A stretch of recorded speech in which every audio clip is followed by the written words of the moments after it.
Friends, I thank all of you for inviting me here today.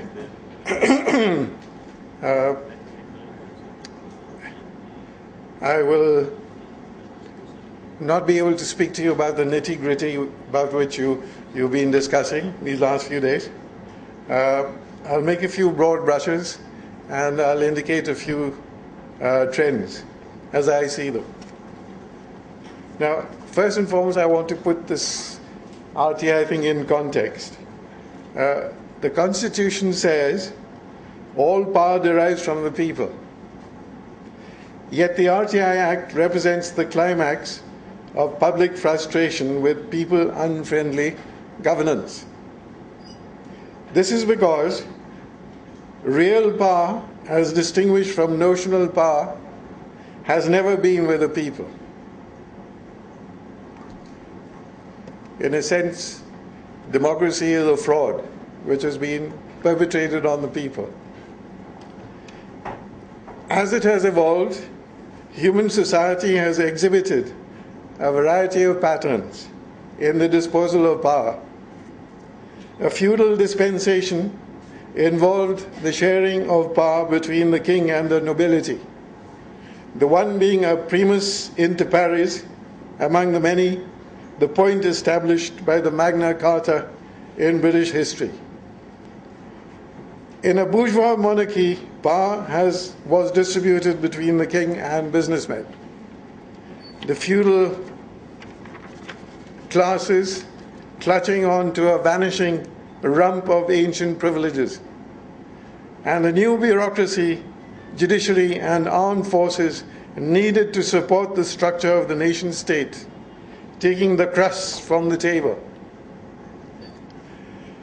Bourgeois democracy meant power apportionment between political parties and business interests, with the salaried stakeholders of the state enjoying some of the bread.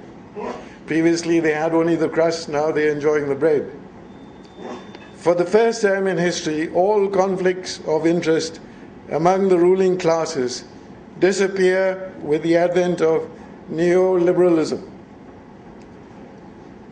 Here, a ruthless, single-purpose but obsequious state serves an all-powerful corporate sector with politicians and state functionaries taking healthy bites of the loaf by way of promotional and collusive charges.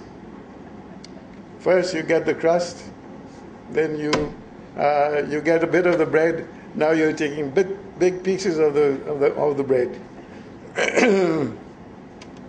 To the vast majority of people, the experience is of an irresponsible and arrogant exercise of power to exploit virtually the whole population to benefit a minuscule few. We have arrived at the context of the RTI Act. Thank goodness, people like Aruna Roy were around, and they represented the people much better than those representatives which we send to Parliament, and tried to do something about it. RTI has provided some purchase for the Lilliputian individual confronting the Leviathan state, enough to provoke reaction and a quiver of tactics to nullify the act. The legislature and judiciary are still largely above the law, the majesty, in inverted commas, of which they are ever lost in admiring. Testy and spasmodic attempts at legislation to draw out the teeth of the act are now routine. The information commissions will now be responsibly, again in inverted commas, guided by retired judges, presumably because the journalists in the Central Commission knew little law and the institution had gone on a binge of enthusiasm and spontaneity for people's rights. Obviously they'd had too many drinks or something, the poor creatures. The Commission in Andhra Pradesh, despite public protest and the governor's opposition, is now has some politicians. Why not businessmen tomorrow, and the after tomorrow, why not have criminals? You can have people sitting in jail being members of the Information Commission. The state government has a strong PPP persuasion. Now, what are the remedies? The public itself is fatigued by the mountain of information painfully obtained, but lying virtually useless because governments take no action, even when serious offences are disclosed. Incidentally, this is so even when judicial inquiries show fake encounter deaths in J&K, Central India and the Northeast, with the government giving the public a false impression that come what may, the services have complete immunity under the Armed Forces Special Powers Act.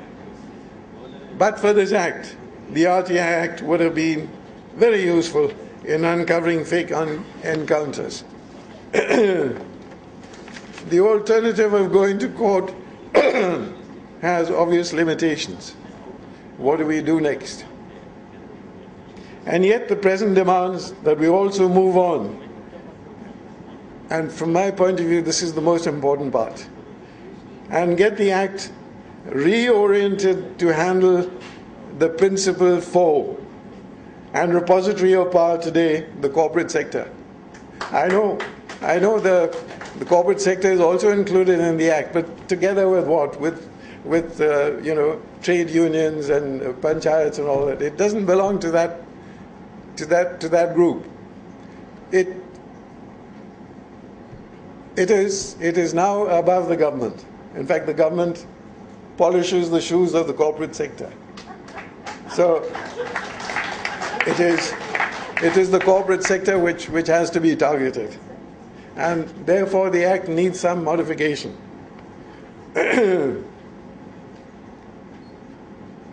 This is going to be the crucial test of the Act. The signs are not encouraging, for even the CAG has not been able to secure the documents on the gas reserves of the KG Basin from Reliance Industries. The Congress Party and central government have also been doing their best to nullify the office of the Controller and Auditor General, to be rid of all parliamentary and public scrutiny and control on how funds are spent and state assets disposed of by the government departments in an ever denser and more questionable nexus with the corporate sector. Thank you.